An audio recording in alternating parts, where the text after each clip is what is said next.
अब उन्होंने कहा कि चीफ जस्टिस ने We हमें know बांट English दिया, language, you don't have to translate it. हमें बांट दिया, हमने We understand the Now the English. position is कि अगर इनको प्रेशर थे, he should have recused himself.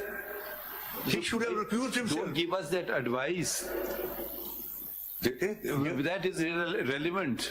नहीं नहीं सी पोजीशन ये यहाँ ये है कि वो Are you कह रहे हैं saying कि that this chief justice ने helps कहा you or doesn't कि help this you? is a very longest case, उन्होंने 4 पोर्शंस में दे दिया और हम सब ने अपने अपने जजमेंट लिखे और उसको चीफ जस्टिस ने उनको कंसोलिडेट कर दिया उसी. That's what he's saying. So फिर क्या होगा? फिर क्या होगा? So इससे क्या?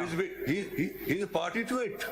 ठीक है. He's a party to That it. is recorded in the judgment itself. He's a party to He's it. a party to it. So Mr. therefore, Kasuri, make the point, please. मेरा point ये है कि sir, if at all there was any pressure, he should recuse himself. We noted that point. Then there's another argument. Who is the author judge in this?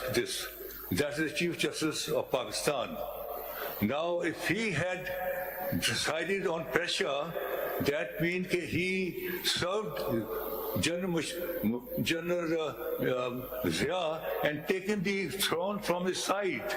Now, what history Mr. tells us? Kasuri, are you going to make the point or not? My point was, history tells us that after few months later, PCO was promulgated and Chief Justice refused to take oath. A judge who refused to take oath and go on a premature retirement, do you think on the instructions of or on the pressure of somebody he will go and pass a judgment of death? That's the point. Okay, now can we continue? आप तशरीफ रखें. This is not your reference, this is the presidential reference.